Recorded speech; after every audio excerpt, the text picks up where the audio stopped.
আলহামদুলিল্লাহ রাব্বিল আলামিন ওয়াসসালাতু ওয়াসসালামু আলা রাসূলিল কারীম ওয়া আলা আলিহি ওয়া সাহবিহি ওয়া আহলি বাইতি আজমাইন।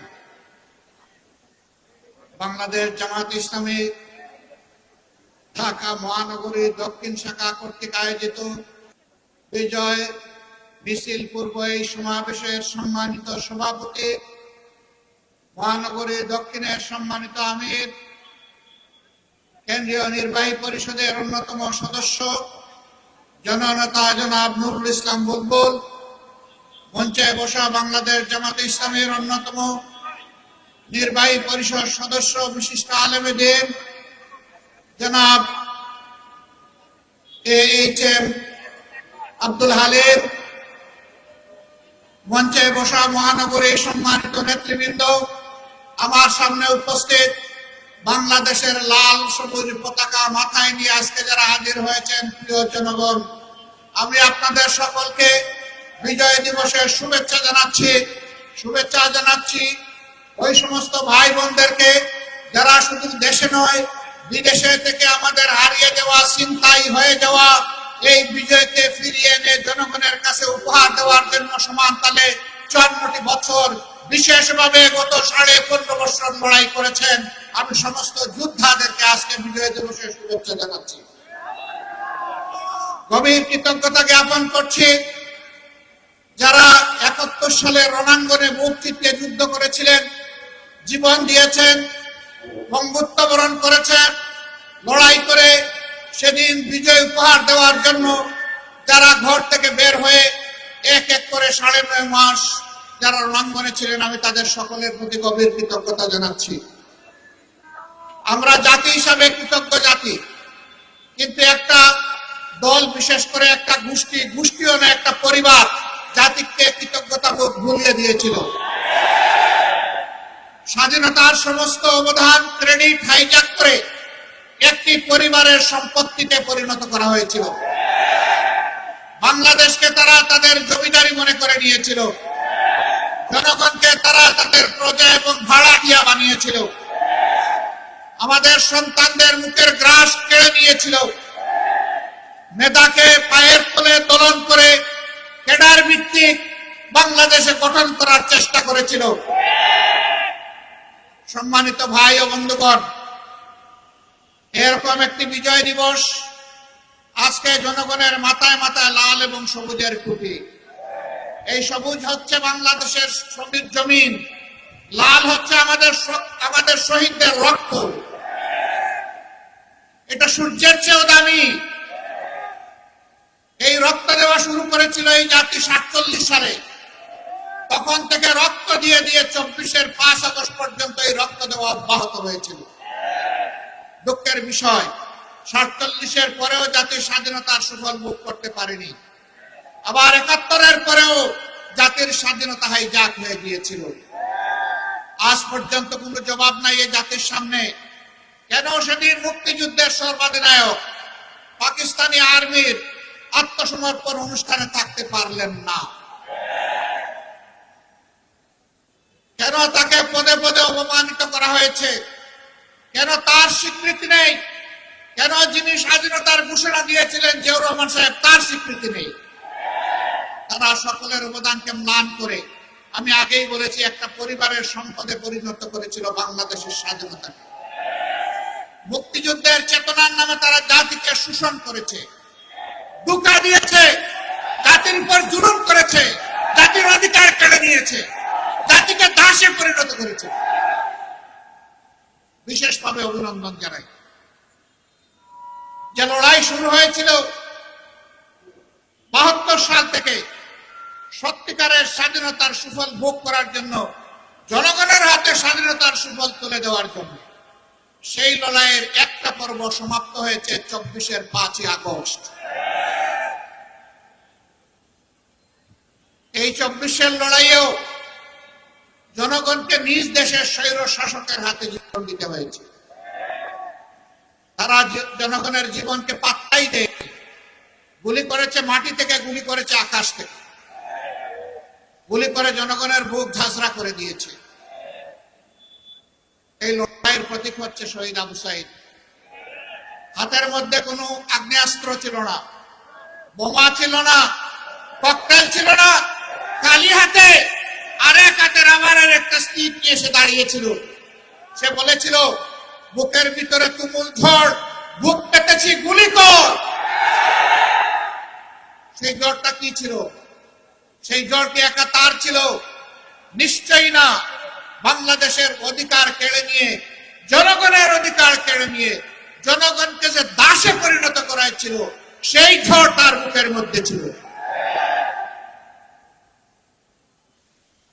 এত রক্ত, এত ত্যাগ, এরপরে আমরা যেটাকে বলা হচ্ছে দ্বিতীয় স্বাধীনতা, এই স্বাধীনতার প্রতি সম্মান দেখানো এখন আমাদের নাগরিক এবং জাতীয় দায়িত্ব। জীবন দিয়ে যারা বিদায় নিয়েছে তারাও আমাদের জাতীয় বীর।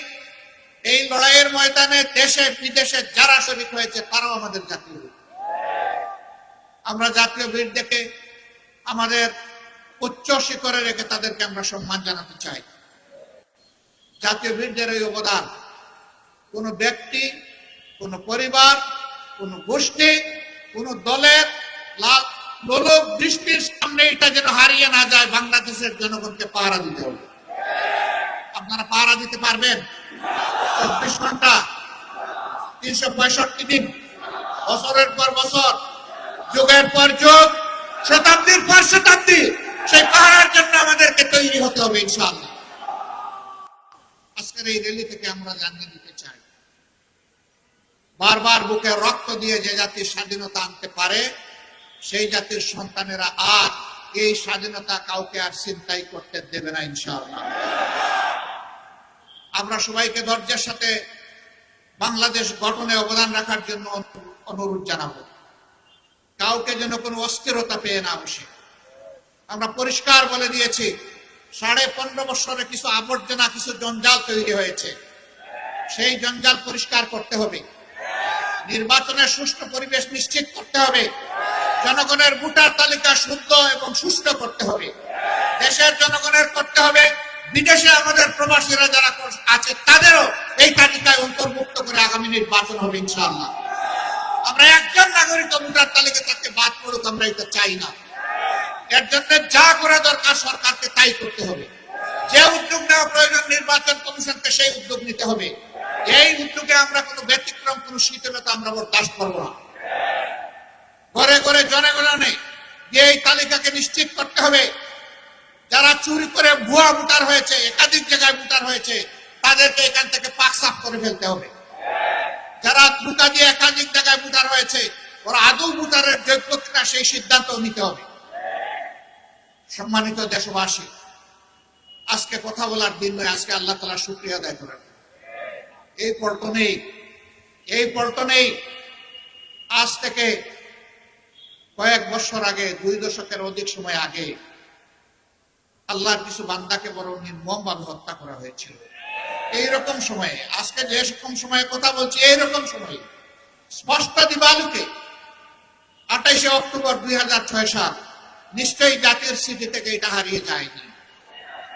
সেই দিন বাংলাদেশ পথ হারিয়েছিল। আবার এই বাংলাদেশের পথ খুঁজে পেতে আরো অনেক রক্ত দিতে হয়েছে। কি অপরাধ ছিল আমাদের সেই বন্ধুদের, ভাইদের? তাদের কোনো অপরাধের কথা আজ পর্যন্ত কেউ বলতে পারলো না। নিরপরাধ এই মানুষগুলোকে পিটিয়ে শুধু হত্যাই করা হলো না, তাদের নিতর দহর উপর উঠে তারা লাফালাফি, নাচানাচি করেছে। এরা কি মানুষ না পশু?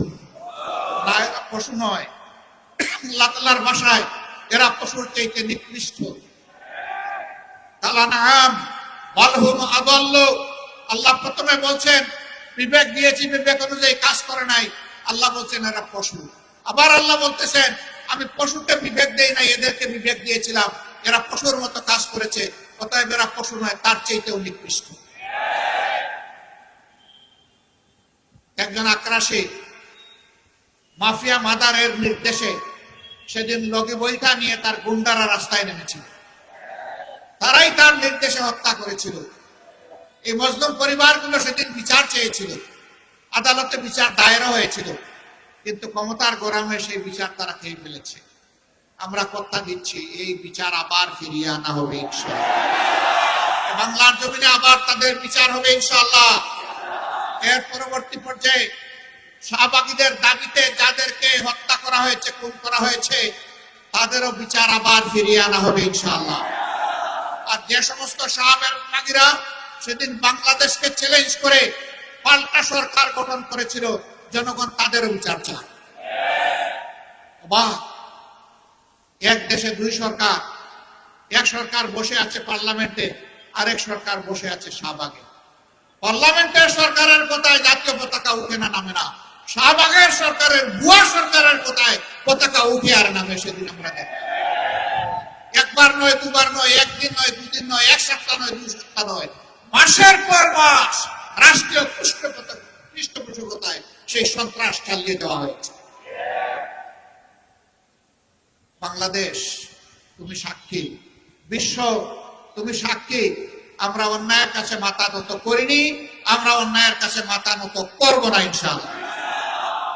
আমরা প্রিয় দেশের স্বাধীনতা, সার্বভৌমত্ব কোন আগ্রাসী, কোন হেজিমনিস্টদের কাছে আমরা বিক্রি করব না, করতে দিব না ইনশাআল্লাহ। যারা বিক্রি করেছিল আজকে তারা পালিয়ে গিয়ে ওখানেই আশ্রয় নিয়েছে।